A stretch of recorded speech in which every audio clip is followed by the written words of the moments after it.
We'll get started. Good morning to everybody, and thank you for joining us for this morning's joint hearing of the subcommittees on oversight and select revenue measures. Today's hearing will take a closer look at the underfunding of the nation's maritime transportation infrastructure, specifically the Harbor Maintenance Tax and the Harbor Maintenance Trust Fund, and the tax treatment of foreign shipping operations. While this might sound like an arcane subject, I think what you'll see as we go through the course of this hearing is that these issues have a huge economic impact on this country, on its ability to receive imports, to export, our trade competitiveness, as well as the general economic impact and the job impact that this all has. The Harbor Maintenance Trust Fund was created in 1986 to provide a stable, long-term source of funding to pay maintenance costs in federally maintained harbors. The tax is imposed on users of the system, particularly shippers of goods passing through those harbors. The revenues, which total as much as $1.3 to $1.6 billion annually, are placed in the Harbor Maintenance Trust Fund and exist to fund harbor maintenance costs. In the past decade, we have seen growing disparities between the harbor maintenance tax revenues and spending. Because the revenues and expenditures of the Harbor Maintenance Trust Fund are part of the overall budget, if the trust fund does not spend all of its revenues, the surplus goes toward offsetting and unrelated spending. Many see this as an abuse of a dedicated funding stream. As a result of chronic underfunding of critical harbor maintenance, as a result of this chronic underfunding, critical harbor maintenance has suffered. The uncommitted balance of the trust fund continues to grow, reaching $6.1 billion at the beginning of fiscal year 12. This means that there are billions of unused dollars belonging to the trust fund, even though there are significant harbor maintenance needs, hurting U.S. competitiveness. Because of this underfunding, the full channel dimensions of America's busiest ports are available only a third of the time, and there are increased risk of grounding and collision, and certainly an adverse economic impact to this. To combat the chronic underfunding of federally maintained waterways, I've introduced H.R. 104, the Realize America's Maritime Promise Act. The bill requires that the total amount of available spending from the Harbor Maintenance Trust Fund each year be equal to the trust fund receipts plus interest as estimated by the President's budget for that year. This will ensure that taxes paid into the Harbor Maintenance Trust Fund will be used for their intended purposes and not for other outside spending. As we strive toward economic growth and job creation, we must recognize the importance of our maritime infrastructure. The President has set a goal of doubling American exports by 2015. If we're going to even come close to achieving this goal, we have to have the infrastructure to handle increased maritime traffic. This is not just a Mississippi or Calcasieu River problem, nor is it exclusively a Great Lakes problem.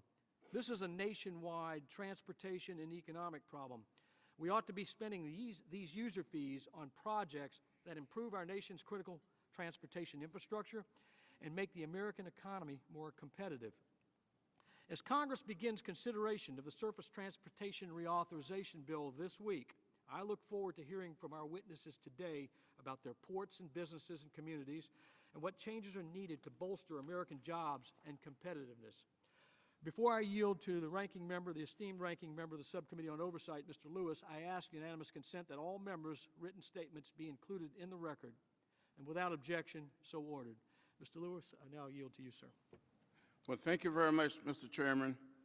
Mr. Chairman, I want to thank you for holding this hearing today, and I also want to thank Chairman Tiberi and Ranking Member Neal. Many of you know that I began my congressional career on what then was known as the Public Works and Transportation Committee. One of the main reasons for my move to the Ways and Means Committee centered on this committee's work to finance our nation's transportation system, roads, transit, airways, and ports. Transportation has always been a bipartisan issue in Congress. We see this in the legislative proposal before us today. This hearing provides us with an opportunity to hear about the needs of our nation's waterways. Transportation is the key to jobs, not only in the state of Georgia, but all around our country. My congressional district is home to the largest passenger airport in the world, with nearly 90 million passengers each year. My district is only a few hours away from the Port of Savannah, the fourth largest and fastest growing container port in the nation. In 2010, $8 billion in cargo goods moved through the Port of Savannah to and from Metro Atlanta. Across the state of Georgia, there are almost 300,000 port-related jobs. The ports also contribute over $62 billion in revenue to Georgia's economy. After the earthquake in Haiti, the Georgia Port Authority contacted us to see how they could support the relief effort. Today, I want to learn more what improvements should be made to the Harbor Maintenance Trust Fund. We must make sure that it is used for its intended purpose. Our ports must be able to compete internationally. We must move goods, service, and people safely and efficiently. I look forward to hearing from all of the witnesses. I would like to extend a special welcome to Mr. Jamie McCurry, a former congressional staffer for my good friend and colleague, Congressman Jack Kingston. And Mr. Chairman, thank you very much again. I thank the esteemed ranking member of the Oversight Subcommittee. And now I yield to Mr. T. Berry, the chairman of the Subcommittee on Select Revenue Measures. Mr. T. Berry has been a staunch advocate of our maritime industry and a member of this committee who has really worked hard to promote job growth and American competitiveness. Mr. T. Berry. I should just end and not even begin after that introduction. I thank you, Mr. Chairman. It's a pleasure to have the opportunity to hold this joint hearing with you today. With our subcommittee, our members have a lot of interest as well in the maritime industry and maritime issues, and believe today's hearing is an excellent chance to examine how to strengthen our U.S. maritime industry. I'm glad to have the opportunity to join with my friends on the Oversight Subcommittee in examining the Harbor Maintenance Trust Fund. I, too, agree that it has been mismanaged and appreciate immensely the leadership shown by Dr. Bustani on this particular issue and issues related to it. Today's hearing also examines the policy issues surrounding the unique tax structure of the maritime industry. In the past, the Internal Revenue Code has unnecessarily, in my opinion, hindered the growth of the U.S. maritime industry, putting it at a competitive disadvantage internationally. And while Congress has taken measures over the last decade to correct some of these problems, I believe there is much work to be done. The Short Sea Shipping Act and the American Shipping Reinvestment Act are two pieces of legislation that stand to improve the maritime industry, help our economy, and create jobs. I look forward to exploring them further with our witnesses today. I thank you again, Dr. Bustani, for your leadership, and I yield back. Mr. T. Berry, I thank you for your leadership in introducing these very important bills and bringing my attention to those particular tax structural issues that need to be addressed to enhance maritime competitiveness. And now I yield to my friend from Massachusetts, Mr. Neal, who has also been a staunch advocate of our maritime competitiveness and improving our trade competitiveness for this country. Mr. Neal. Thanks very much, Dr. Bustani, and I want to thank you and Mr. T. Berry and Mr. Lewis for calling this hearing today on maritime tax issues. It's a topic that is particularly important to my home state of Massachusetts. The ports of Massachusetts have played an important role throughout our history. Plymouth, sometimes known as America's hometown, is where the Mayflower and the Pilgrims landed in 1620. Gloucester is an important fishing port both today and throughout our history. It's reportedly noted that the first schooner was built in 1713 in Gloucester, and of course the Boston Tea Party occurred in the Boston Harbor in 1773. And today, Massachusetts seaports continue to play an important role as economic drivers. According to my guest this morning, Mike Leone, the director of the Port of Boston, who is testifying with us, American ports help generate almost 30% of America's GDP and support more than 13 million jobs. America's ports provide a vital gateway to international trade by facilitating the transport of cargo around the world. I'm delighted that Gulfstream is locating a presence now in Westfield, Massachusetts, and the role that Westover Air Force Base plays in commercial activity is helpful to this argument today as well. pleased that we're examining the Harbor Maintenance Trust Fund tax today. Many ports around the country, including in Massachusetts, are in need of maintenance. In fact, the U.S. Army Corps of Engineers estimates that full channel dimensions at the nation's busiest 59 airports are available less than 35% of the time. However, even though users of our nation's waterways are paying significant amounts of money into the trust fund to maintain our ports, these dollars are not being spent on the ports and trust funds that last year had a surplus of almost $6.5 billion. Very key item that needs to be noted as well this morning. I'm excited about the prospects of the expansion of the Panama Canal, which will be completed in 2014. What that's going to mean for East Coast shipping is really very exciting. We need to ensure that we'll be ready to handle the increased flow of trade and exports that this project is certainly going to generate.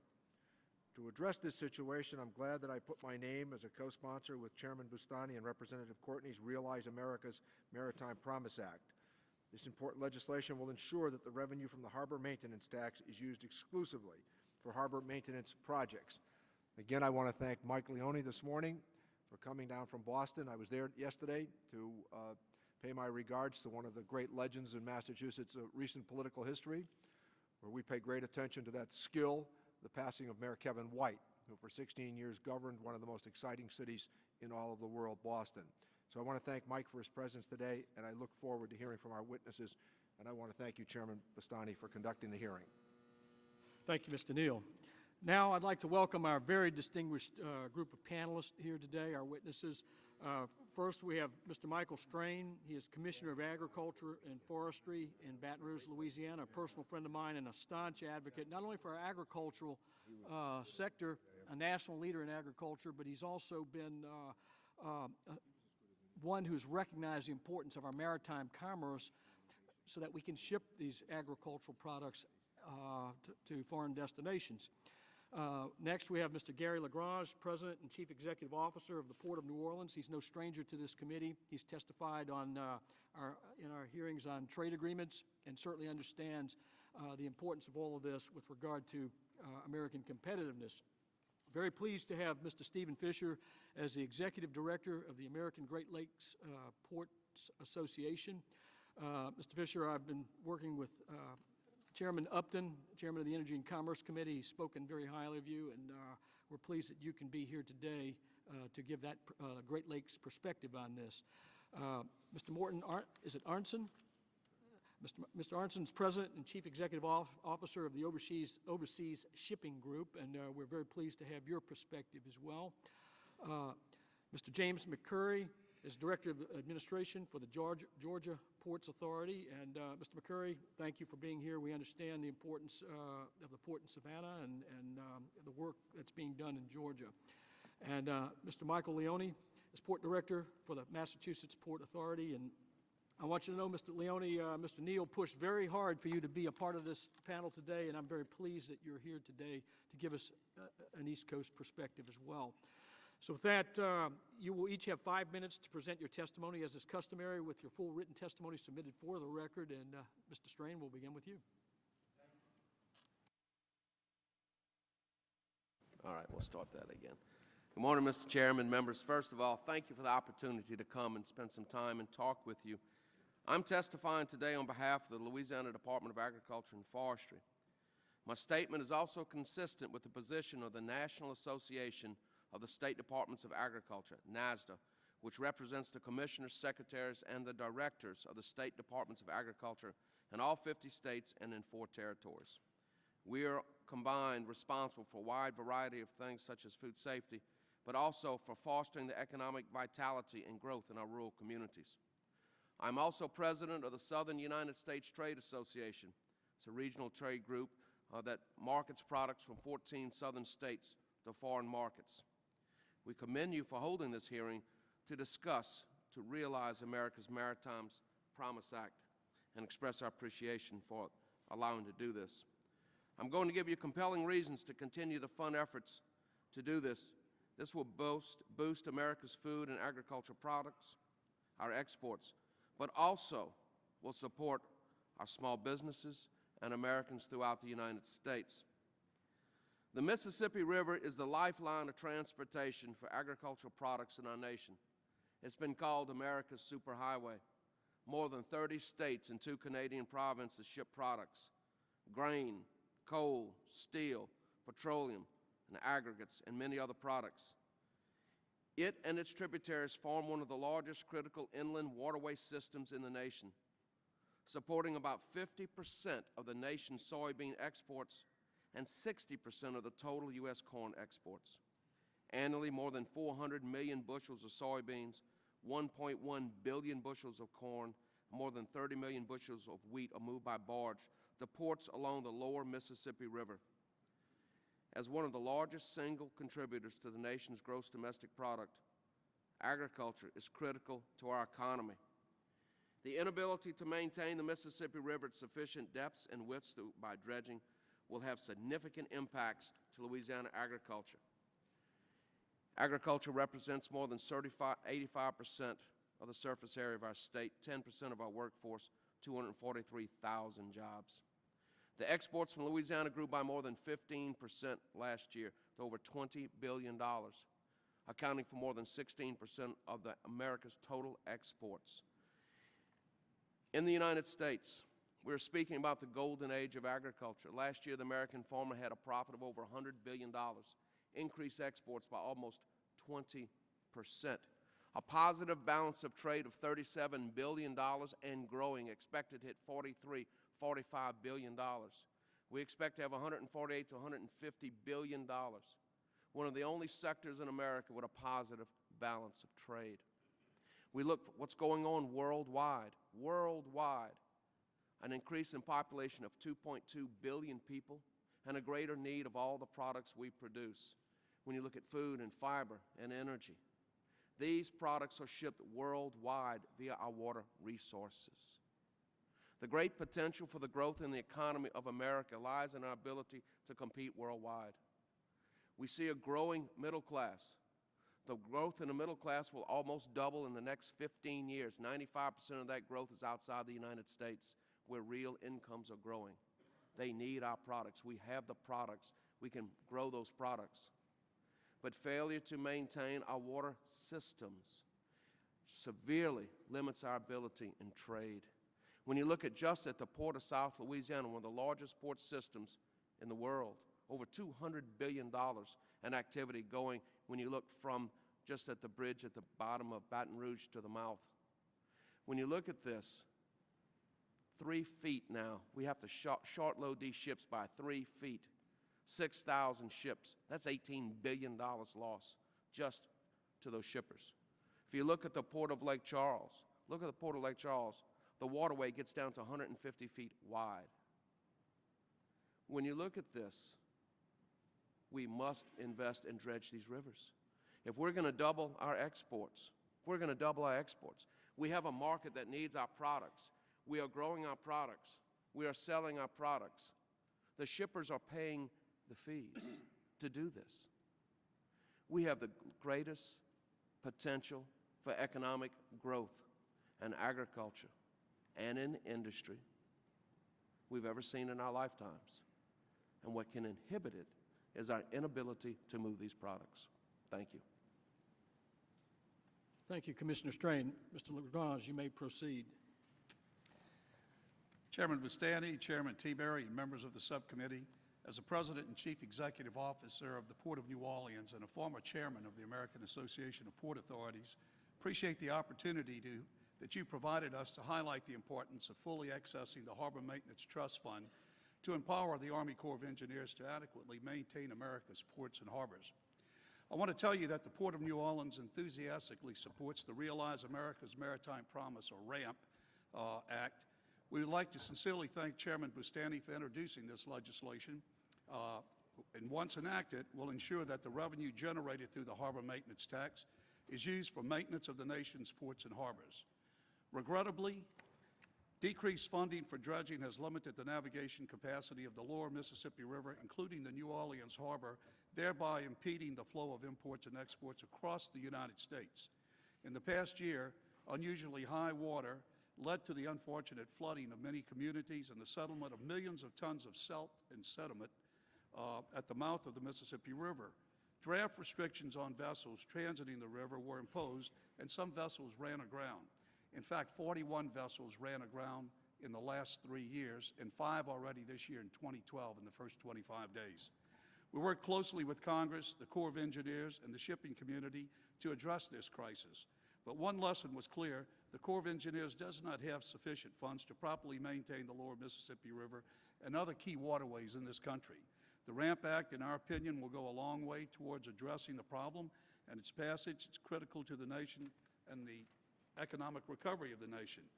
I'd like to talk for a moment about the economic importance of the Port of New Orleans. As you know, through its direct facilitation of trade and commerce, the Port of New Orleans is one of the primary commercial engines of America. As a container and as a general cargo port, the Port of New Orleans serves the American Midwest through the 14,500-mile inland waterway system of the Mississippi River, and is most critical component connecting approximately 30 states in the heartland to international markets. Our port is served by 50 ocean carriers, 16 barge lines, 75 trucking lines, and all 6 Truck Line 1 railroads. And in the past year, we've invested a little over $500 million in improvements and infrastructure improvements. Because of its geographic location and modern facilities, the Port of New Orleans is uniquely positioned to provide access for American exports for the global market and to receive imports of the goods and the commodities on which our economy relies. However, our efforts to facilitate international trade are being severely hampered by the lack of reliable dredging of the navigation channels on the lower Mississippi River and throughout the country, completely throughout the country. The Corps of Engineers estimates that some 30% of port calls by commercial vessels are negatively impacted in this manner. To make matters worse, due to the Corps of Engineers' budget constraints, there have been discussions to dredge certain areas of the lower Mississippi River to only 38 feet, where the traditional draft and the project draft is 45 feet. The negative economic impact of such a reduction in draft at the mouth of the Mississippi would be profound.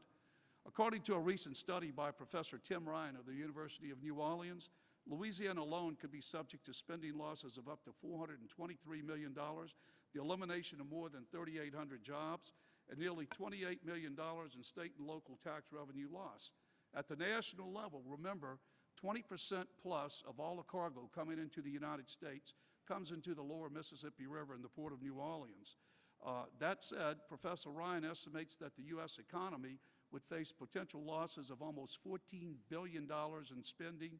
More importantly, 38,000 American jobs and could lose their jobs. These losses don't even speak to the greater threat the national economy faces from an inability to maintain America's other maritime transport arteries, which you're going to hear in a minute. The President has made a strong commitment through his National Export Initiative to double American exports over the next 5 years. However, we cannot double exports if we do not have the infrastructure in place. The users of the nation's ports and harbors for years have been paying into the Harbor Maintenance Trust Fund with the belief that these funds would be used to dredge our waterways. In fiscal year 2010, total receipts of the fund were $1.363 billion. 60% of these receipts were actually used, with a balance of $535 million left over last year. In fact, the fund's uncommitted balance has risen to an estimated $6.1 billion, leaving us in harm's way of losing our trading edge. I assure that proper use of this surplus, together with the annual revenues deposited to the fund, would solve many of our nation's commercial navigation needs. So it's imperative that the RAMP Act be enacted into law as soon as possible. Thank you very much. Thank you. Mr. Fisher, you may proceed. Thank you, Chairman Bustani, Chairman Teaberry, Ranking Member Lewis, and Ranking Member Neal. And I appreciate this opportunity to appear this morning before the subcommittees to discuss the harbor maintenance tax, and specifically to discuss its impact on the development of short-sea shipping services. As you mentioned, I'm Steve Fisher, Executive Director of the American Great Lakes Ports Association.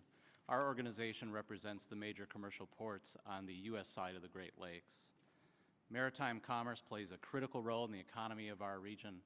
Last year, we completed a massive economic impact analysis of the entire Great Lakes navigation system, both in the U.S. and Canada. It's a binational system. That study revealed that there are 227,000 jobs supported in the navigation system in our region. 128,000 of those jobs are in the United States, the rest in Canada. The navigation system generates $33.5 billion in business revenue.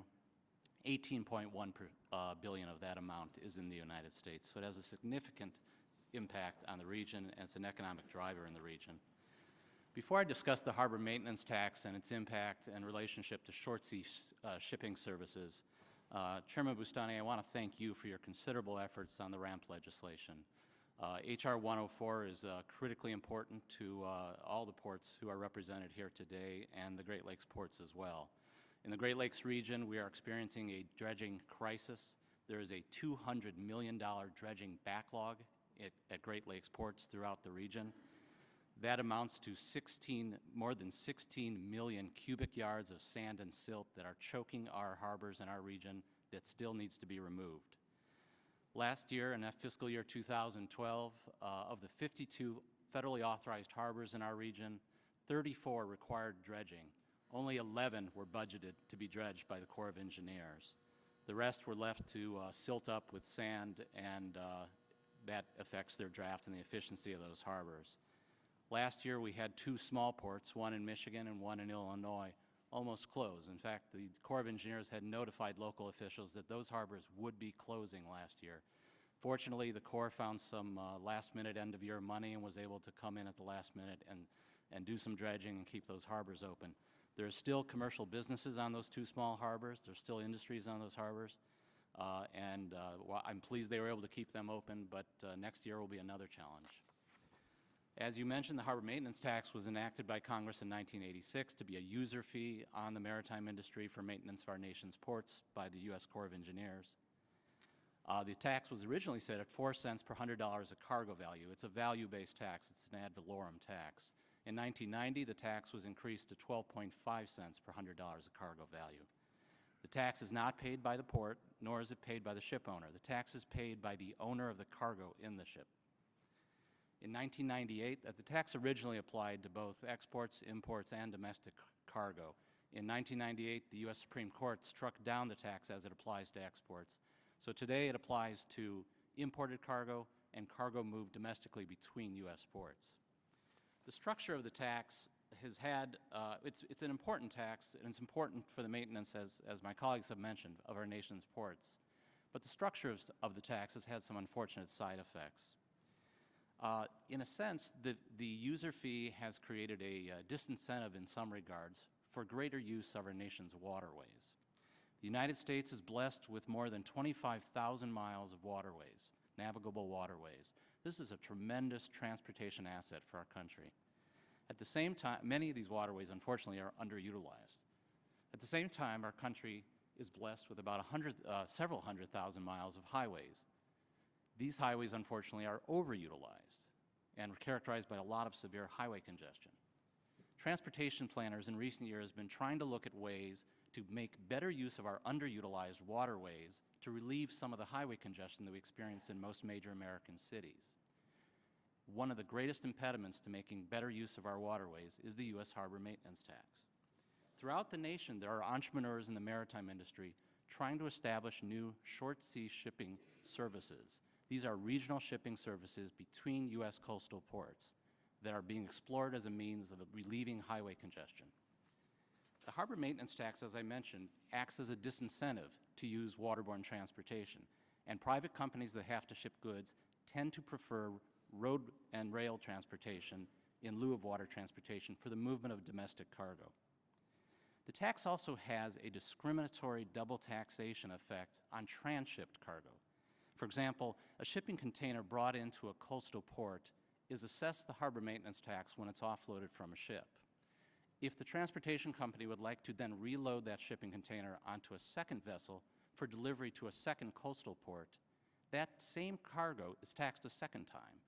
And thus, the transportation company is encouraged, in fact, to not move that cargo by water, but rather, once it arrives in the United States, to keep it on road. That simply exacerbates highway congestion and leads to greater gridlock in our major cities. Chairman Tiberi, we very much support your legislation, H.R. 1533, which will provide a narrow exemption to the U.S. harbor maintenance tax for short sea shipping services in the United States, specifically for non-bulk cargo. The legislation has been scored by the Joint Committee of Taxation, and it has a de minimis impact on revenue into the trust fund. To give you a relationship, there was more than $1.4 billion collected from the harbor maintenance tax last year. This bill, Chairman Teaberry's bill, will result in the loss of only $2 million a year of revenue to the trust fund. I'd like to recognize the strong support the legislation has had by many members of this committee and the House Transportation Committee, including Chairman Camp, Ranking Member Levin, Chairman Micah, the Transportation Committee, and Ranking Member Ray Hall. Tremendous support for the legislation. We believe enactment of your bill, sir, will help remove the impediment, help relieve highway congestion, help create more maritime services and more jobs in the maritime industry, and help relieve highway congestion and enable our economy to grow. Thanks very much for letting me join you today. Thank you, Mr. Fisher. Mr. Arnson, you may now proceed. Chairman Bustani, Chairman Teaberry, Ranking Member Neal, Ranking Member Lewis, and members of the subcommittee, thank you for convening this important hearing on tax matters facing the maritime industry. My name is Morton Arnson. I'm President and Chief Executive Officer of Overseas Shipholding Group. We are by far the largest U.S. shipping company, a global leader in energy transportation. At this end of the last year, we owned 116 U.S. flag and foreign flag ships. We employ about 3,600 people, and last year had revenues in excess of $1 billion. The U.S. maritime industry is critical to our economic well-being. Today, there are more than 40,000 vessels in the domestic maritime fleet, comprised of some of the most technologically advanced vessels in the world. It is estimated that the U.S. maritime industry currently employs approximately 500,000 workers. The participants in the U.S. flag industry continue to invest in the expansion and modernization of the U.S. fleet. We are not sitting still. For example, during the past year, OSG took delivery of the last of a series of 12 double-hull Jones Act tankers constructed for us by the Aker Philadelphia shipyard, a huge investment that created thousands of shipbuilding jobs and will create thousands more relating to the vessel's operation, maintenance, and commercial use. This 12-ship vessel series that we had constructed at the Aker Philadelphia Yard, the site on which the original Philadelphia Naval Yard was founded by Benjamin Franklin in 1787, constituted the largest commercial shipbuilding order in the United States since the end of World War II. Despite the successes of the U.S. maritime industry, we faced severe competition and difficult market conditions. The last 3 years have been very challenging. Moreover, as a highly capital-intensive industry, we have very substantial funding needs. U.S. shipping companies simply cannot thrive if we are burdened with tax code provisions which do not apply to other U.S. corporations, or if access to capital, particularly our earnings, is impeded. The American Shipping Reinvestment Act, or ASRA, would correct a decades-old provision in our tax code law that singles out U.S. shipping companies for less favorable treatment than other U.S. businesses and impedes our access to our own earnings. As a result, shipping companies like OSG have been denied access to their own capital that could be used here in America. The technical aspects of ASRA are detailed in the written testimony which I have submitted to the subcommittee. In short, due to tax code provision enacted in 1975, U.S. shipping companies must keep the amounts earned by their foreign subsidiaries between 1975 and 1986 invested in foreign shipping assets or face a severe tax penalty. ASRA would repeal this. Enactment of ASRA will allow U.S. shipping companies to redeploy funds currently stranded abroad for use here and at home. ASRA will help U.S. shipping companies make investments in their U.S. flags fleet, as well as vessels that support homeland security and the military. Prior to the passing of the Jobs Creation Act of 2004, we committed to a significant U.S. investment program if the act passed, which it did. Since that act was passed, we have invested close to $2 billion in new and upgraded double-hull tankers and articulated tug barges. As we have discussed ASRA with members of the committee the last couple of years, we committed to continuing to invest in our U.S. flag business, and we have. Since January 2009, we have invested approximately $500 million in our U.S. flag segment. The proof is in the pudding. I am deeply grateful for the leadership Chairman Teaberry and Congressman McDermott, the lead sponsors of ASRA, as well as Chairman Bustani, Congressman Roscom, Larson, Herger, Nunes, Rangel, Schock, who all have co-sponsored the legislation. We in the maritime sector look forward to working closely with the chairman and members of the subcommittee to ensure prompt passage of this important legislation. Thank you again for the opportunity to testify today. Thank you, Mr. Arntzen. Mr. McCurry. Chairman Bustani, Ranking Member Lewis, Chairman Teaberry, and Ranking Member Neal, distinguished members of the subcommittees. My name is Jamie McCurry, Director of Administration for the Georgia Ports Authority. I'm very pleased to offer comments on behalf of the GPA regarding harbor maintenance funding, and in particular the Harbor Maintenance Trust Fund.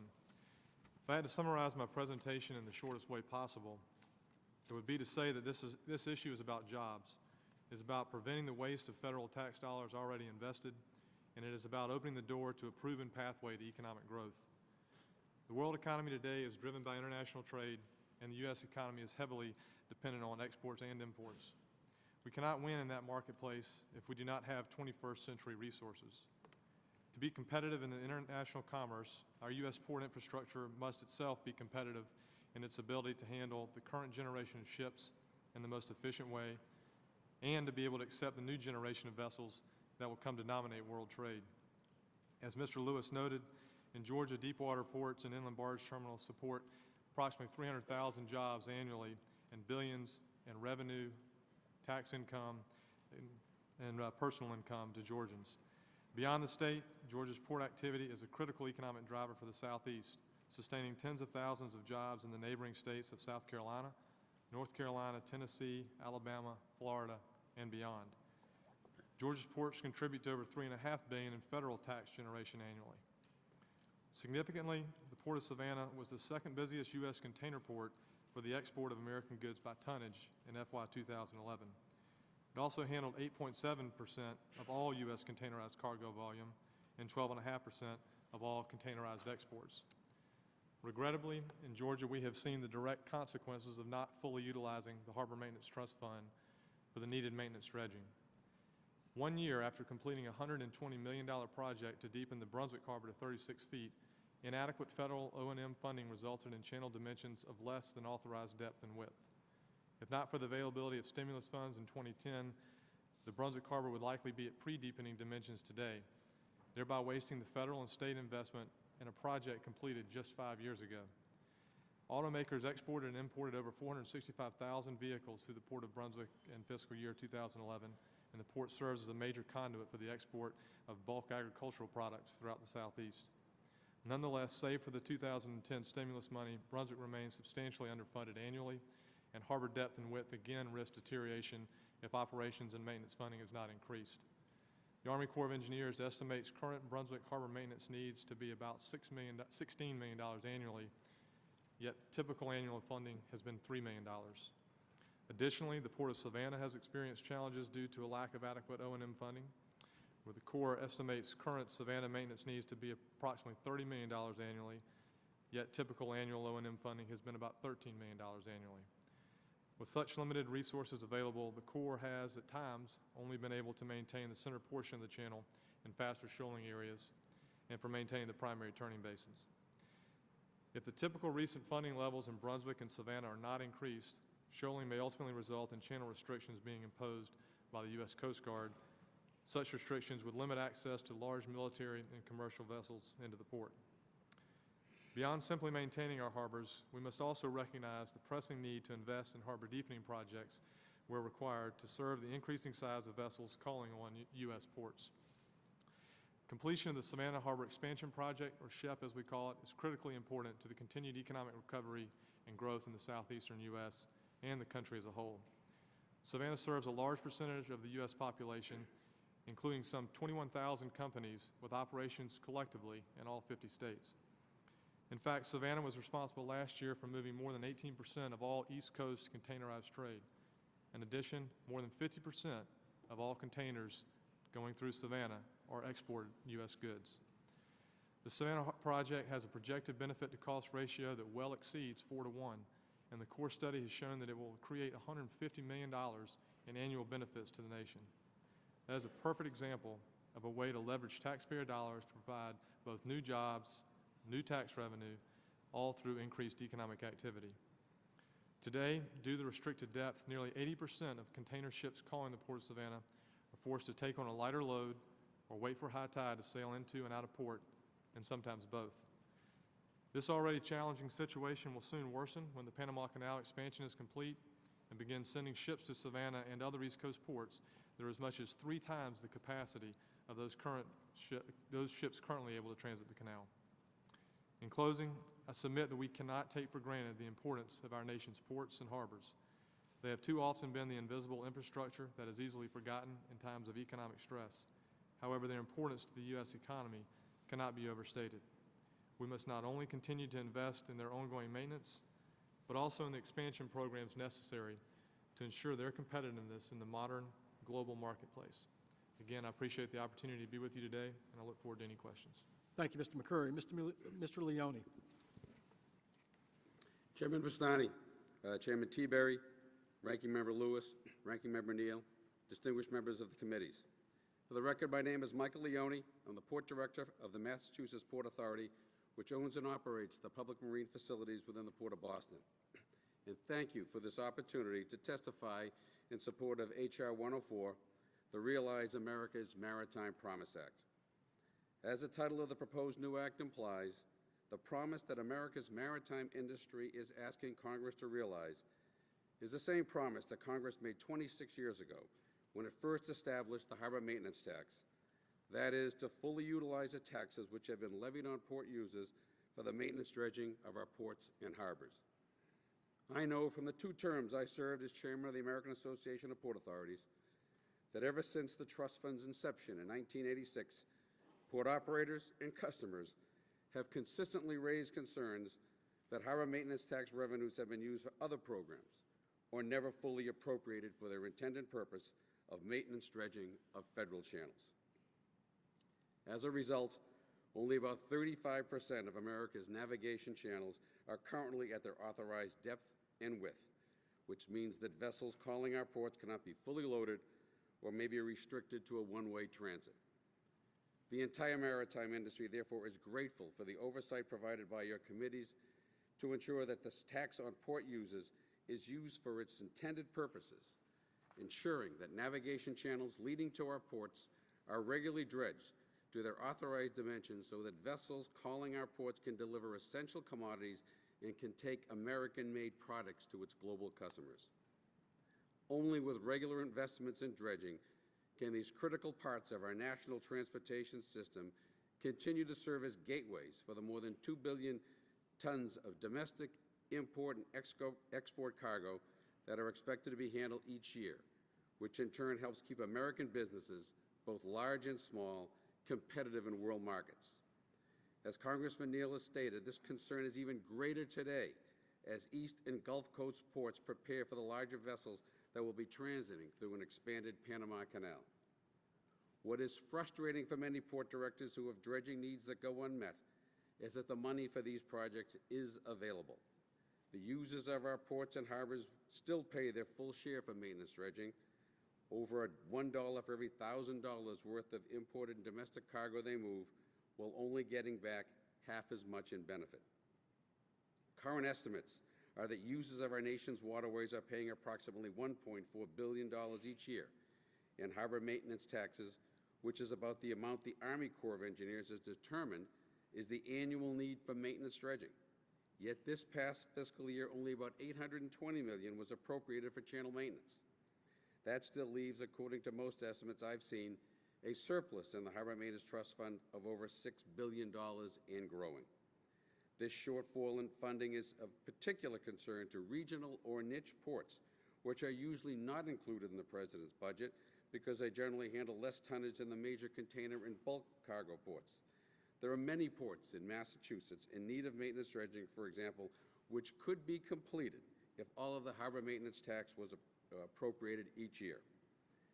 Not every port will need to have channels that are 50 feet deep in order to handle largest ships that will traverse the expanded Panama Canal when that modernization program is set to be completed in 2014, but many will.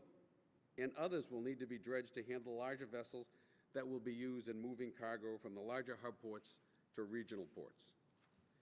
In the meantime, individual ports have been dredging our own berths at our own costs, buying cranes that can handle these larger vessels, and investing in terminal infrastructure. Indeed, it's estimated that seaports invest more than $2.5 billion every year to maintain and improve their infrastructure, which is why ports are often discouraged that federal investments in maintenance dredging have not kept pace with their own. The larger issue with the spending on maintenance dredging is particularly critical at this time, and not only because of the larger ships that ports will soon be expected to handle, but to ensure that the administration's national export initiative doubling U.S. exports within 5 years can be fulfilled. U.S. ports are the gateways of international trade, and having a modern, reliable, and cost-effective marine transportation system will expedite the delivery of U.S. exports to the global marketplace. Delays in the movement of exporter cargo will only hurt their competitiveness overseas. As is true throughout the country, the Port of Boston is a vital economic engine for the New England region, carrying cargo, opening markets for domestic goods, creating jobs, and generating economic prosperity for our citizens. American seaports carry all but 1% of the country's overseas cargo. They help generate over 30% of gross domestic product and support more than 13 million jobs. America's economic future depends on modern ports with facilities adequate enough and channels deep enough to keep pace with the demands of the global economy. It is now critical that Congress honor its pledge to maintain the nation's ports and harbors with the revenue provided by users. This can be accomplished through a shift in funding priorities in both the Congress and with the administration, given that annual revenue is available and adequate to meet current needs. I would also urge the passage of H.R. 104 that would require that the annual harbor maintenance tax revenue be made fully available to the Corps of Engineers for maintenance dredging in its annual appropriation. I, along with many other port directors, strongly support passage of H.R. 104 so that our marine transportation system can remain efficient and continue to serve as a national and regional economic engine. I commend the efforts of Representative Bustani and of the over 100 co-sponsors in pressing for this important piece of legislation, and I urge the committee to support H.R. 104. This completes my prepared testimony. I'm pleased to answer any questions you may have. Thank you, Mr. Leone. We'll now proceed with questions, and I just want to thank all of you for a very eloquent testimony about this problem. At a time when our country, everyone in our country is concerned about jobs and the high level of unemployment, about the future of American competitiveness and global leadership, it's remarkable that we got members on both sides of the aisle, on this dais and in this House, that see a way forward on this particular issue. And with many of the problems that we're faced with, we don't see ready solutions. There is one here, and I think there's a recognition that we should go forward. But clearly, Americans are fed up with budgetary gimmicks and games and some of the arcane budget practices that occur here in Washington. So I have a simple question. I'd like each of you to answer it. Do you consider this a blatant abuse of a dedicated federal tax or user fee? Commissioner Strain? Microphone. Yes, I do. And when you look at this, the dollars are being collected to dredge and to clean out our harbors. If you look at the Port of New Orleans and the Port of South Louisiana alone, failure to maintain short shipping these loads, just short shipping these loads, will result in the Port of South Louisiana at a $22 million decrease in the Harbor Maintenance Trust Fund in itself. And if you look at the alternative, we're paying to have this done. The ships that use this pay for this. They want to have this done. They need to have it done. Failure to do this will result in, just in the grain that comes through the mouth of the river, at a cost of $150 million to the farmers throughout the heartland of America. And so it's very, very simple. One 15-barge tow, one tow, is the equivalent of 261 rail cars or over 1,000 trucks. So it is an abuse of it, and we need to get it right. But the thing of it is, this is an all-win for everybody. Thank you. Mr. LaGrange? Yes, sir. Absolutely an abuse, without a question. At a bare minimum, the $14 billion in spending loss, the 38,000 U.S. jobs potentially at a bare minimum, but also the flip side, as I alluded to, 41 groundings on the lower Mississippi in the last 3 years, 5 already in the first 25 days of this year. not to mention the environmental hazards and the potential hazards that are there in other Alaskan Valdez. Homeland security issues come into play as well when you have ships aground. In the shipping industry, transportation, logistics, time's money. The cost of tugboats to come on the scene and spend 4, 5, 6, 8 hours to get that ship back into the main channel, whatever main channel might remain. In our case, 750-foot wide channel silted in recently to 115 feet. These ships are 143 feet wide. That's absurd. Yes, sir. Thank you. Mr. Fisher. Yes, sir. It's absolutely an abuse of Congress's commitment to users when the original agreement was reached in the mid-'80s to assess a fee on users to pay for harbor maintenance. Congress has even acknowledged that it's an abuse. We had this same problem with the Highway Trust Fund and with the Aviation Trust Fund, and Congress fixed it in those two instances. Those two trust funds had excess balances as well, huge excess balances, and Congress enacted legislation to make sure those trust funds and those user fees were properly spent.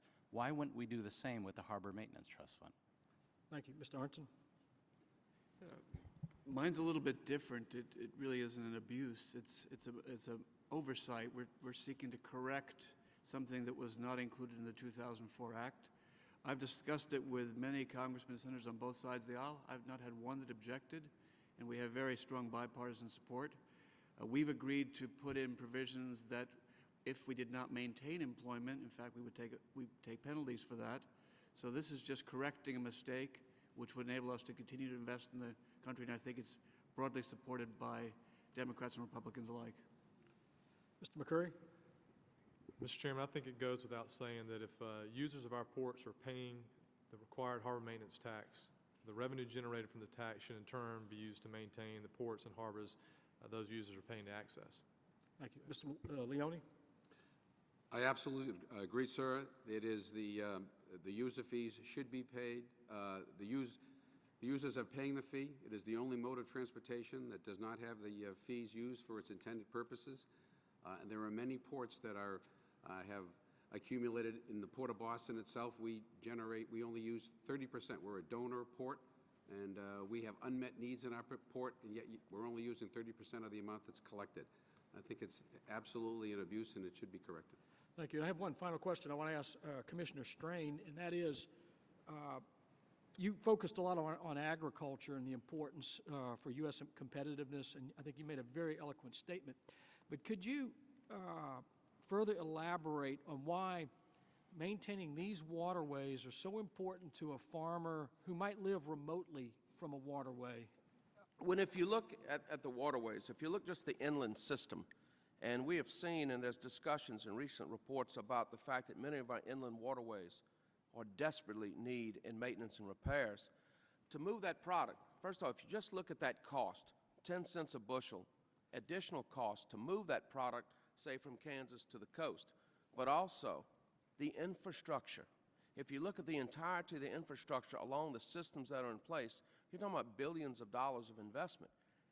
If you don't have this, that similar infrastructure does not exist to move these products by different overland routes. And we're talking about efficiencies. And when you look at using waterways, they can move, a ton of materials, 576 miles on 1 gallon of diesel. So it is critical, especially when you look at economic competitiveness and look at the commodity market. Number one, increased costs not to do this. Two, the availability to move this in an efficient manner and in a consistent manner. And it's about economics, but it's also about getting the products, raw products upriver, the products that we import to make the fertilizers, to make fuel components, and about all the other things. Thank you. Mr. Lewis. Thank you very much, Mr. Chairman. Again, I want to thank you for holding this hearing, and I want to thank each member of the panel for your testimony. I think you've been very convincing. I was joking with Mr. Tiberi a moment ago. I said it seemed like the chairman is no longer playing the role of a good doctor, but he's playing the role of a lawyer. He seemed to be leading the witness. I think you've been very convincing. But I want to ask each one of you, how does the funding or underfunding the navigational channel affect the ability us to create more jobs and move produce and, Yes, sir. and goods. Could you just elaborate? Yes, sir. If you look at the underfunding of this, and when you don't have the ability to fully load these vessels, start off with that. When you look at 35% of all the ports and the waterways are not adequately funded, you're talking about the economics in shipping. And if you start short loading, first of all, it costs more money. When you cost more money, there's less dollars, and those dollars go all the way back to the first point of production in the farmer's hands, in the manufacturer's hands. These are American dollars. And what we talked about is the tremendous potential for growth worldwide to sell these products in the raw state and in the processed state. And along with that, all the technologies included. Not to do this will hamper our ability at this tremendous amount of growth throughout the heartland and throughout the United States. And it will cost us the jobs that not only would have been generated, but also when you start looking at, just talk about the cost on a ship. Short loading a ship, it's $1 million per foot to short load these ships. If you look at the Port of New Orleans, 6,000 vessels, more than 400,000 vessel movements. And so we are creating an inherent inefficiency that makes us non-competitive worldwide. And so this costs jobs dramatically. It costs jobs all over the United States. Thank you. Yes, sir, I totally agree. At present, we know that there's somewhere between a 30 and 40% loss in jobs due to the inability of ships to come in fully loaded, come in light. In looking at the future, though, the President's National Export Initiative, and looking at your wise passage of the free trade agreements with Panama, Colombia, and South Korea, and then looking at the expansion of the Panama Canal threefold by the year 2014, all of these are perfect examples of the incremental new jobs that we'll lose if we don't make ready our channels and dredge them appropriately.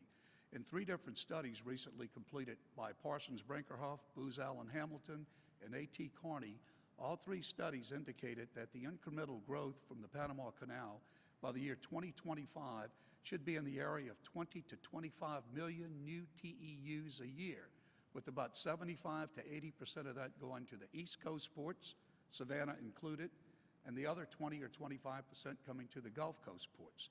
East Coast ports because that's where the people live, the consumers consume. All of that said, this incremental growth is unbelievable, and we're just not ready to handle it. And that's just the Panama Canal, not the NEI, and not the free trade agreements that were recently passed. Thank you.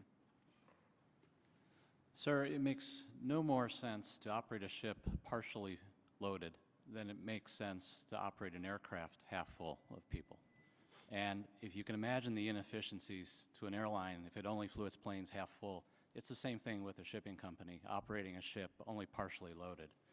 It creates an inefficiency and it hits the bottom line of the shipping company and makes their asset, their investment in their ship, less competitive.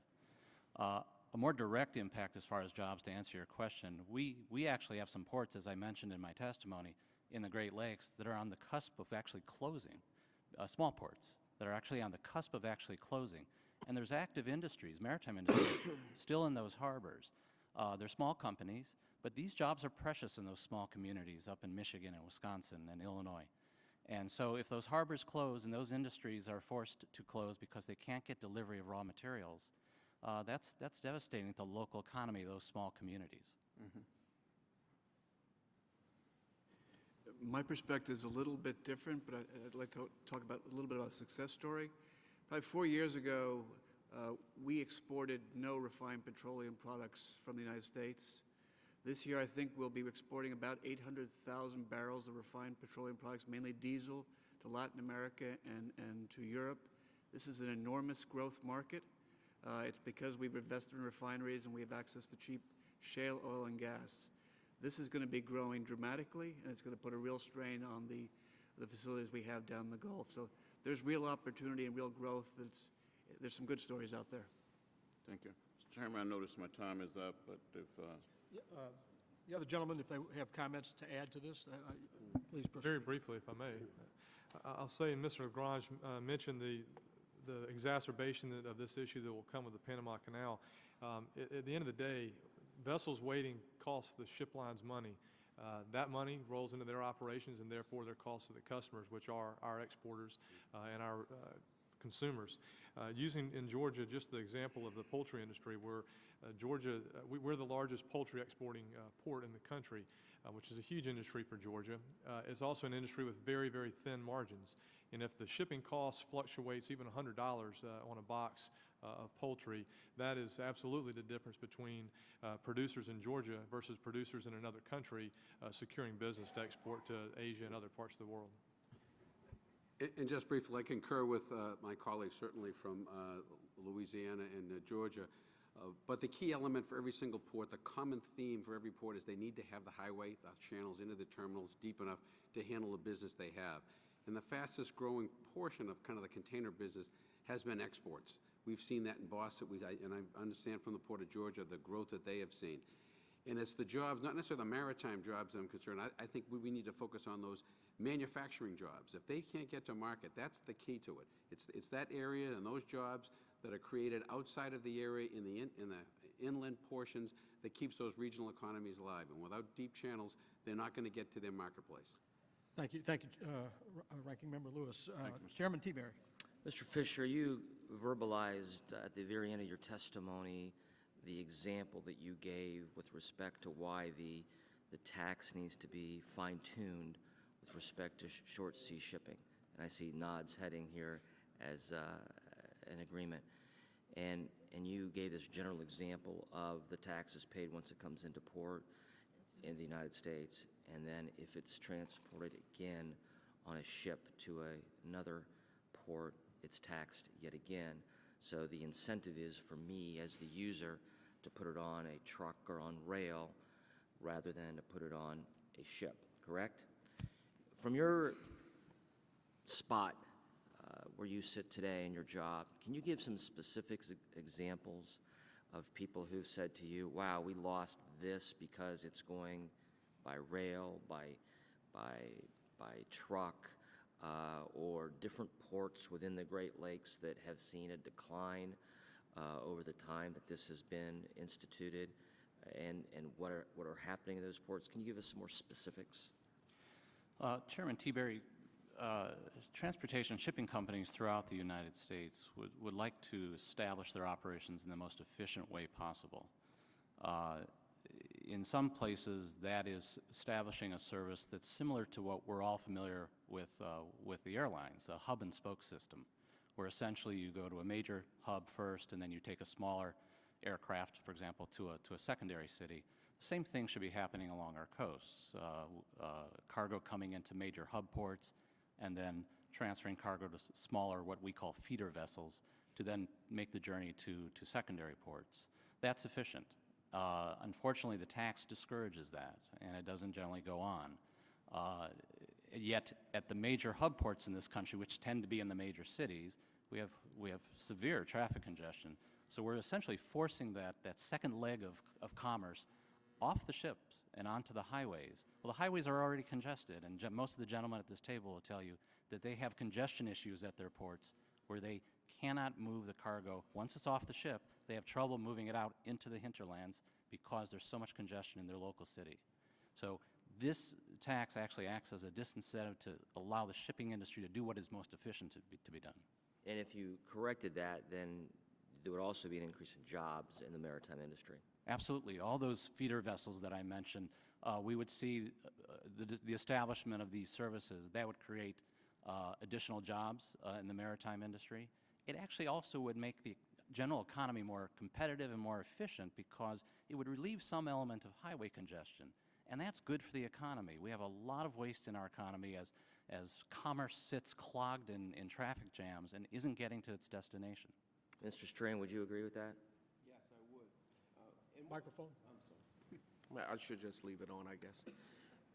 When you look at all of the ways that we move product, and if you're looking at this particular example, we're only talking about $2 million and something where we're collecting like $1.5 billion. We must be competitive, but we must also have a fair playing field as well.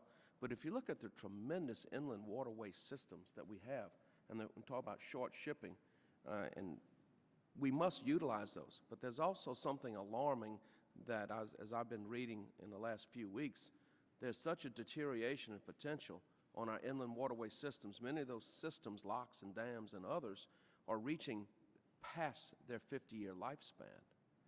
And if you look at, for instance, if one major system breaks down on those inner waterway systems, it could cost $50 or $100 million in lost economics. To tie up a ship, just a vessel, any vessel, unnecessarily, is $50,000 an hour. Thank you. So we must find all efficiencies possible. Thank you. Mr. Aronson, you're the man who builds these ships on the panel.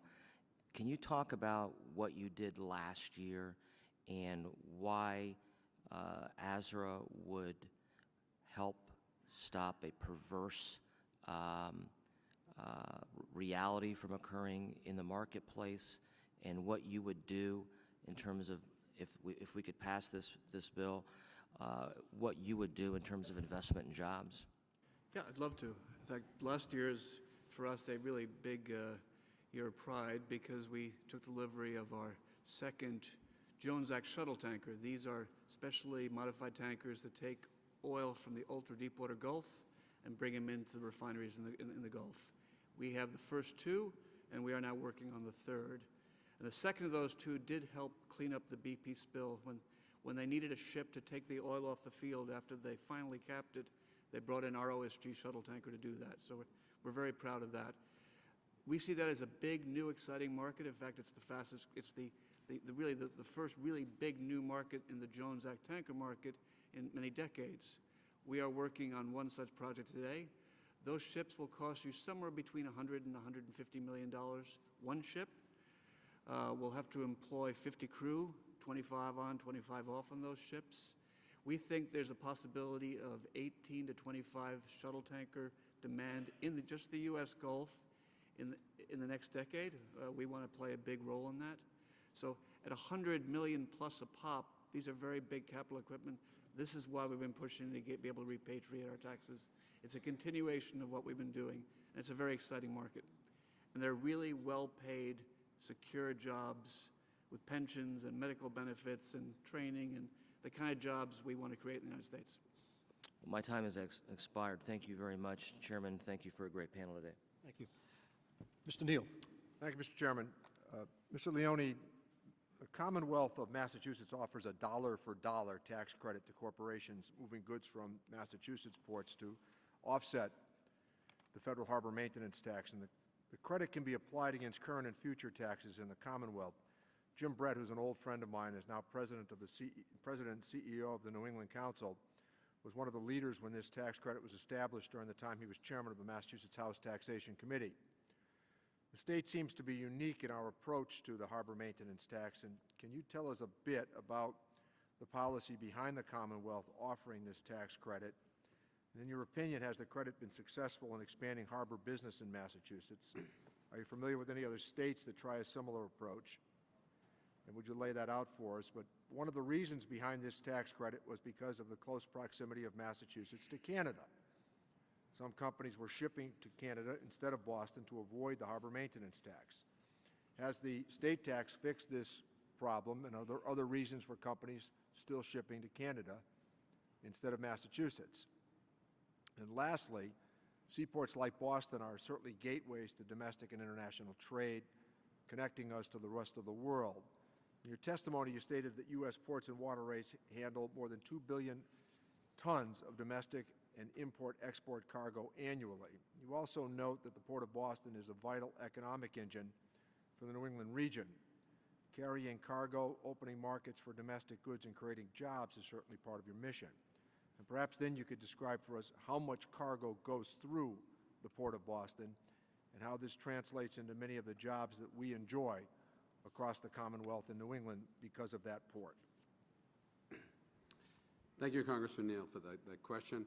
I think the legislature and certainly the government of Massachusetts understood kind of the threat that was going to happen with the harbor maintenance tax and the fear that being adjacent to Canada, whether it was Montreal or whether it was Halifax, that certain freight would be able to move over those gateways in lieu of Boston, and were concerned that certainly we would lose business in Boston, so they offered the dollar-for-dollar tax credit. And it has been very, very successful. A lot of different Massachusetts companies have utilized that particular plan to be able to offset the diversionary impact of HMT. And I know this is an ongoing problem in the western part of the state, certainly in the Puget Sound is an ongoing issue there as well. But I think this state tax credit has been effective, but it's limited as well. It has been limited in the fact that it only applies to, obviously, those individuals or those companies that file a Massachusetts income tax, and not everyone would have that benefit depending on what their business model is, depending on who the beneficial cargo owner is eventually. But it has been effective in retaining business. And Boston's business had grown consistently to the point that it actually, we're handling well over 12 million tons of cargo. We're generating 34,000 jobs. It has also has over $2 billion in economic impact, and that has been growing until some of this recent recessionary impacts. But the harbor maintenance tax credit not only has its limitations internationally, but we lost one large account several years ago when Volkswagen was moving about 100,000 of its automobiles from Boston to Rhode Island. In that particular circumstance, the port of Davisville in Rhode Island does not have to assess the harbor maintenance tax on the cargo that moves in and out of that port because it was a former Army base and hadn't been dredged. Back in the days when I was practicing law for the Port Authority, before I went there, we helped draft a letter asking Customs to reinterpret the law to say we shouldn't be allowing this tax to create a competitive advantage from one state to the other. But the Customs basically thought that my opinion was contrary to the initial interpretation. It didn't change it. But Volkswagen clearly said moving 100,000 cars saved them at that point in time, back when the value of the car was less, about $3.5 million a year, pure savings from going from one port to the other. I don't know if there's any other ports. I believe, and maybe my colleague from Louisiana, there's another port in the Gulf, I think, that has a similar issue as well. But there's been, that has been an issue for us. I don't know if other states have created a credit. I think maybe North Carolina was looking at it. I don't know if they still have that. But it's been an issue. So you not only have an HMT that in Boston, you're collecting a tax that you are getting 30% of the benefit of it. The money goes elsewhere. An adjacent state doesn't have to pay the tax, even though they may receive other federal benefits as EDA grants. I mean, I know they're getting Tiger grants to build cranes down there to compete against you, but there's no tax assessed or user fee assessed to that, and that has created a competitive disadvantage between those particular ports. Quickly, could you talk a little bit about your preparation or anticipation of the expansion of the Panama Canal and what it's going to mean to the Port of Boston? Well, we've done many things in anticipation of this. We've added new cranes at a cost of $15 million to the facility.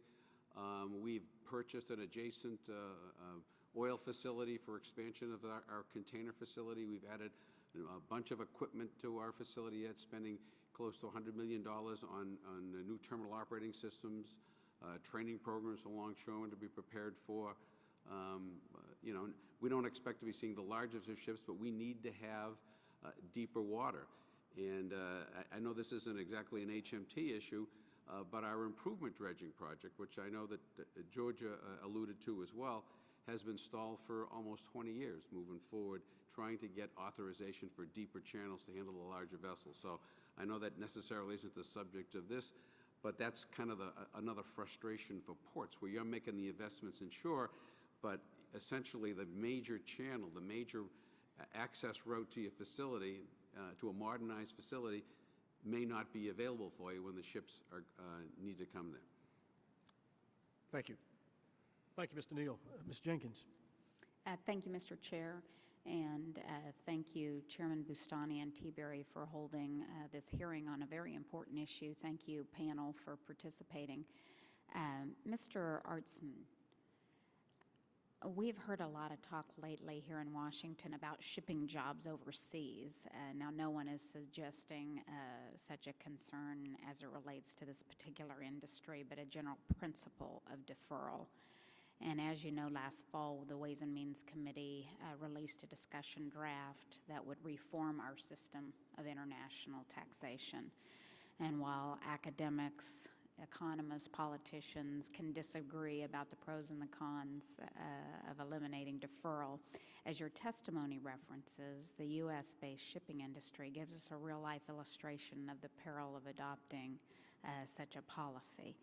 It appears that the U.S. industry in shipping has been hurt following the repeal of deferral back in '86, leading to foreign acquisitions of American businesses and loss of jobs. According to a 2002 Treasury report, immediate taxation put the shipping industry at a disadvantage relative to the foreign competitor, leaving less income to reinvest in its business, which can mean less growth and reduced future opportunities. So based on this real-life experiment in tax policy, can you elaborate on the lessons learned from the shipping industry's experience, particularly with regard to competitiveness, foreign acquisitions, and investments here at home? Yeah, I think the history is very clear on this. This is textbook. In 1986, they ended deferral for foreign flag shipping for U.S. companies. And you saw basically the diminishment of the U.S. fleet from '86 all the way to 2004. The biggest two container lines, one was acquired by a Danish company, one was acquired by a Singapore company. We ended up being practically the only U.S. company that remained that was both in the international flag and the U.S. flag. We were paying tax at that time. But there's no question that was what essentially stopped investment in U.S. flag blue water shipping. The 2004 Act got passed, and we, along with other of our competitors in the industry, started investing in new double-hull tonnage as required by the Coast Guard, as required by the Oil Pollution Act of 1990. We couldn't have done that without the changes to deferral, and we said if we got that, we would invest, and in fact, we did. And it wasn't just OSG, it was the rest of the industry. So what you have now in the U.S. is a very modern double-hull tanker and large barge fleet operating along our coast, much safer than the older single-hull ones that we replaced. So I think it's absolutely textbooked. And what we're asking for in the American Shipping Reinvestment Act is just a correction of the 2004 Act that was an oversight. And that was sort of an obscure rule that went all the way back to '86 to '75. So it's textbook, and I'm very proud that we lived up to the commitments we did, and we still see opportunity, such as the shuttle tanker business we talked about before, and other things. Okay, thank you. And then for any member really on the panel that would care to comment under these budget constraints that we're looking at this point in time, how does the Army Corps of Engineers prioritize which projects get funded and which don't? Even with full funding, the Corps would continue to prioritize the work. How would you comment? Basically, they use a cost-benefit ratio on their projects, and once a project construction, obviously, on a project has begun, obviously, they stay the course on that project until its completion. The unfortunate thing with that, because of the lack of funding and due to inflation, we're looking at projects like on the inland waterway system, the Olmsted Lock and Dam, Chickamauga, the Kentucky Lock and Dam, Inner Harbor in New Orleans. All of these prices are escalating. In our case, with our lock, which connects 3,000 miles of inland waterways from Mexico to Canada, it was $600 million price tag 10 years ago. It's now $1.4 billion. So we're going backwards, not forward. But it's by cost-benefit ratio. Okay. If I may, there clearly are two areas here. One with the Harbor Maintenance Trust Fund, where the country is taking in enough in fees to adequately provide for the maintenance dredging needs. So even with prioritization, the Corps could adequately perform the necessary work.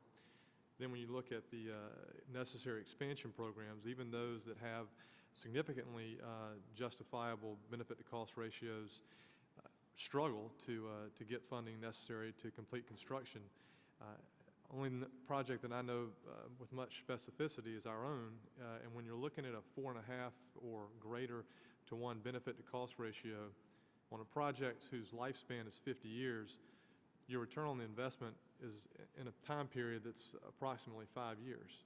That's a pretty good investment, pretty good return on your dollar in any business. It's not the kind of project or programs that typically fall into what might look more like a grant. The projects do return to the United States that investment. I think it's important to look at them in that way. Okay, thank you, Mr. Chairman. I yield back. Thank you, Ms. Jenkins.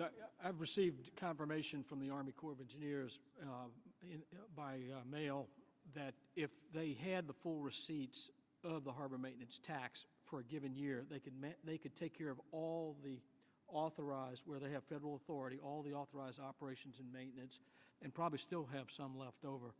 So we've repeatedly received that kind of confirmation from the Army Corps. Dr. McDermott.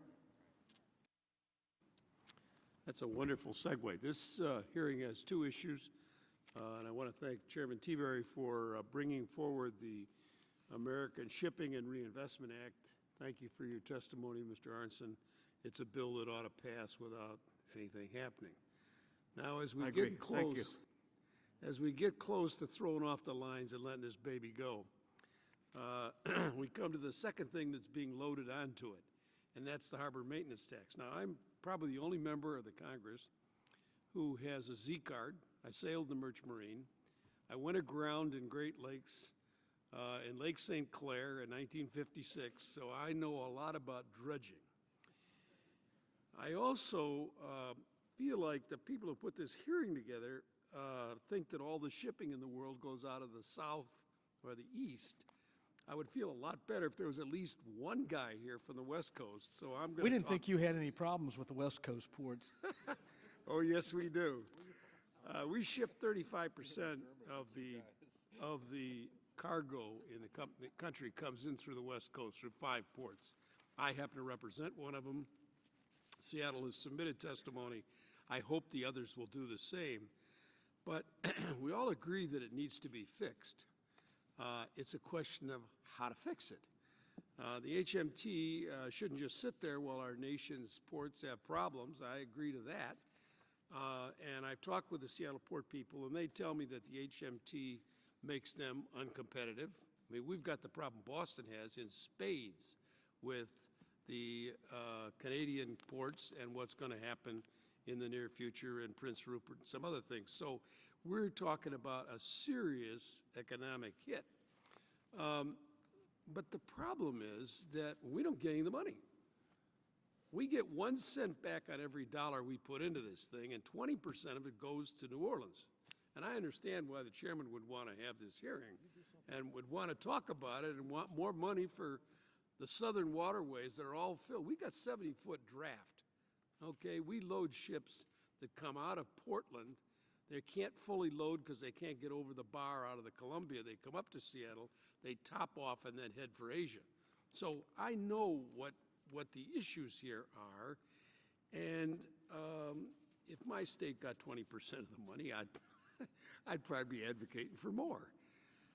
What I'm interested in hearing you talk about, and Mr. Busani gave me a beautiful segue, there would be some money left for some of the things we need. Now, Seattle has a seawall. It's been there for 100 years, put in with wood, and the worms have been working on it all this time. We also live in an earthquake zone. We know we live in an earthquake zone. We've watched it. You've watched what happened in the tsunami in Japan. You know what the impacts could be on one of the big ports of this country. And last year, 800,000 HMT paying passengers boarded 193 cruise ships going out of Seattle. So this is not we're not talking a small operation. But if that seawall goes, we are going to have a big problem. I've been fighting, in fact, I had a bill in here for 15 years to deal with this. Jennifer Dunn, who's now gone from the committee, and I, a Republican and a Democrat. This is not a partisan issue. This is an economic issue that has got to be dealt with. And we can't get anybody to agree that we ought to use some of that money to study the seawall and maybe repair it, because they say, well, that's not dredging. So I wonder if the committee would comment on the possibility of maybe broadening the use of the seawall money or the harbor maintenance money to make it a little bit fairer for those of us who are waiting for a disaster to happen. We know it's going to happen. It's just a matter of time. Thank you, Mr. McDermott. When you look at the issue here today, we're talking about the whole of America. When we look at the growth in shipping, there's going to be more money coming in. There's $6.1 billion, quote, in this trust fund. And so when you talk about we need to do all the things that we need to do to protect our ports and to expand our ports, and I agree with you, if there needs to be a seawall to protect that port, that should be there. If we need to dredge, we need to do that. We need to rebuild the inland waterways and those lock systems that are now, again, yours is 100 years old, these are 50 years old. But we have a way to generate the dollars. And what we're talking about with this is a growth in the overall economy throughout the entirety of the United States. It affects coast to coast. And I think it would be wise to include such measures as that. And the other things that we need to do, because it is all about our overall economic competitiveness. And when you talk about coming from a state where sometimes you have to wait for the disaster, they generally catch up with us. So I understand your position on seawalls. Well, when we bring this bill for a markup, you'd be supportive of an amendment to broaden the use maybe just a little bit. If you tell me what that dollar figure is. Anybody else want to? Yes, Mr. Leone. The concern that I would have, sir, is that what the Corps of Engineers estimates is the need for dredging now, the intended purpose of the harbor maintenance is about what they're collecting now. And so if we start to see a drift into other uses, and I understand we're certainly a donor port as well, but I think then you will find out that you'll have the problem will continue. So I think it's very, very difficult to start to see more purposes for the Harbor Maintenance Trust Fund when there's such a backload of dredging work that needs to get done. And I understand the situation that you're in and that Boston and others are in, but there are an awful lot of unmet needs over here that need to get dredged. The gentleman's time's expired. Anyone else want to respond to his question? No takers? Thank Mr. you. McMurray? No, okay. All right. The gentleman from Pennsylvania, Mr. Gerlach, is recognized for 5 minutes. Thank you, Mr. Chairman. Good morning, gentlemen. I apologize. I was out with a constituent meeting for a few minutes, so this question might have been asked, but I'm going to pose it anyhow. Certainly, I think all of us on this panel want to work to try to get released all of that $6 billion that's sitting in the fund so you can undertake the projects that are necessary at your port facilities. My district is just west of Philadelphia, and so the Philadelphia port facility is very important to our neck of the woods. But also, what seems to occur every now and then in the conversation, and I understand back in the Clinton administration there was a specific proposal to establish a user fee on the ship owners themselves, and somebody alluded to this a little bit earlier in their testimony about the larger ships that get constructed, get utilized, and certainly come into the port facilities, and then thereby require an expansion of the port facilities and improvement of the port facilities to handle those larger ships and larger volumes of cargo. So I'd like to get your thoughts, in addition to our efforts to try to make sure that $6 billion gets passed back out to you for the projects you need. Should we also be considering some type of user fee on the ship owners themselves, not the shippers of the cargo, but the ship owners who have these large vessels that certainly have a cost impact to the facilities themselves?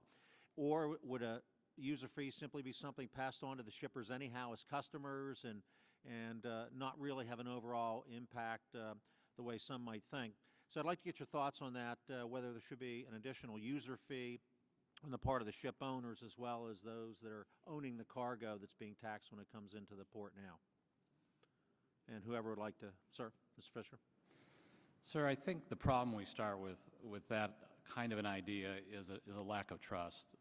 The Congress came to the maritime industry in the mid-'80s and told us that our harbors would be dredged if only we would agree to a new user fee being imposed on the users of our ports. And we agreed, and here we are today, 20 years, 30 years later, discussing why that user fee doesn't work and talking about how to fix it. I think the problem with discussing a new type of user fee is that we feel a little bit hoodwinked from the last one. And moving forward with a discussion of a new one, I think we'd want to make sure and look at the last one and get it fixed first. Mm-hmm. Others? Yeah, the idea of a user fee for the shipping industry, which right now on a sort of global and domestic basis is going through one of its more difficult periods in many decades. We as companies have to make big investments in double-hulling ships. We're going to have to spend $20 million in the next 3-4 years on ballast water upgrades on our ships. We have to spend $20 million a year just in mandatory dry docks to keep up with Coast Guard requirements. The companies that we carry, oil, refined petroleum products, are large refiners, large oil companies, national oil companies, which have a much greater capacity to carry those type of costs. The shipping industry, we're a big company by shipping industry standards, but you'll find it's a lot of smaller, very lean operators on very tight budgets that are trying their hardest just to keep up with the environmental and safety requirements and equipment investments we have to make. So I think it would be a difficult one for the industry. Okay, thank you. One other comment, and then I have one other question. Yes, quickly, I'd like to agree with that. Certainly, I think the rate of profit by the carriers is marginal at best today. We've employed something I don't think it'll ever go away again, and that's slow steaming out in the open waters, which time is money again in the transportation industry. I think what this does is it encourages the competition from other countries, both Mexico and Canada, to those ports near and close to the borders, whereby that user fee would not be assessed. Thank you. One other question quickly. In Pennsylvania, you may know we have a burgeoning natural gas industry. The Marcellus shale gas is being collected and now being distributed, and that's going to perhaps put a lot of the Philadelphia port area into a situation where improvements will be needed to the port facilities to handle that type of export. Should this harbor maintenance funds be used in any way to incentivize improvements to port facilities to handle new types of industry that will be happening in our country, and including the natural gas industry? Should some of these funds be used for things that transform these facilities to better accommodate that kind of new industry? Right. We operate 4 large LNG carriers. When they were built, they were the 4 biggest in the world. We took the first one into the Houston Ship Channel, and we also took one into Boston. I mentioned earlier the growth in refined petroleum product exports from the United States. It's phenomenal. Nobody saw it coming. We think there'll be the capacity for the U.S. to export chemicals, ethylene, LPG gases. I think it's going to be a very exciting period because we're going to be very competitive with the rest of the world in a whole lot of areas where we haven't been. So I would encourage it, and I think there's going to be a big opportunity in that area for the country. Thank you. Any others? Okay. Thank you very much. Appreciate it, Chairman. Thank you. Mr. Thompson. Thank you, Mr. Chairman, and thank you for holding the hearing and for the RAMP Act, and I'm pleased to be a co-author of the bill. I represent a number of ports in my district on the West Coast, and I've seen firsthand how deferred maintenance and a lack of funding and attention has really hurt our area. I have one harbor in Crescent City on the northernmost part of California that until we dredged it last year was nearly completely silted in. You could, if you could walk on mud, you could have walked all the way across the water, and it was terrible for business. It was terrible from a public safety standpoint. The Coast Guard couldn't even get in and out of the harbor, and that's totally unacceptable. In Eureka, a deepwater port, the only deepwater port on the North Coast, they've been underfunded. I think it's about $18 million short of what the Corps says they need for their O&M requirements in that area. Again, it's terrible for business, and I think that's the emphasis that we really need to focus on. This is about jobs. It's about the jobs that would be created if we lived up to our responsibility to maintain these ports and harbors. It's about the jobs that will follow because of the added business that these harbors, these ports and harbors would do. I thought it was, I don't remember who said it, but the lost revenue because you have to short load or light load these ships, that's an astonishing fact that doesn't get talked about nearly enough. And it's about the jobs that will come to the surrounding economies, the surrounding communities, because there's a vibrant economic activity at these ports. And then lastly, it's not about just jobs, jobs, and jobs, but it's about jobs, jobs, jobs, and public safety. Was mentioned the Homeland Security issue, the oil spill issue, but I represent an area that has a rich commercial and sport fishing economy. And if something happens to one of those folks and the Coast Guard needs to respond and we don't have our harbors up to speed, it doesn't happen. And this is something that should be that is a national embarrassment. We need to live up to our obligation. We need to fund these things. It would be good for the economy. It would be good for business. It would be good for jobs. And I'll reserve the rest of my time to ask questions during the West Coast hearing that we're going to have on this issue. Thank you. I thank the gentleman. Mr. Marchant. Thank you, Mr. Chairman. I'd like to follow up on a statement Mr. LaGrange made. And any of the panel that can answer this question, how do the Mexican ports and the Canadian ports pay for their maintenance and dredging? Yes, sir. It varies from country to country, but in Canada and Mexico, it's usually a direct appropriation from the federal government to the channel and to the port. And it's also subsidized in some instances, not all, by a tariff or a user fee based and placed on the carrier or the customer, one of the two. But in all cases, I think without exception, it's a direct appropriation from the federal government, sometimes subsidized. And where does the final decision on where those funds get appropriated rest? Do they have a similar institution like the Army Corps of Engineers that makes that decision, or is it a purely political decision? It's done at the legislative level, and I would probably like to yield in this case to Mr. Leone, who's a lot closer to the subject matter. But we have some of our friends in Canadian ports, certainly in Mexican ports, and I think it's done at the legislative or congressional level. Okay, thank you, Mr. Leone. I believe that I'm not exactly sure what the complete process is. I think Mr. LaGrange or myself, have some information regarding it from conversations with our fellow port directors in those countries. But they've kind of federalized those ports now up in Canada. I'm more familiar with Canada. I know our greatest competitor, Halifax, has got the similar situation as the Pacific Northwest. The dredging is not necessarily needed for them.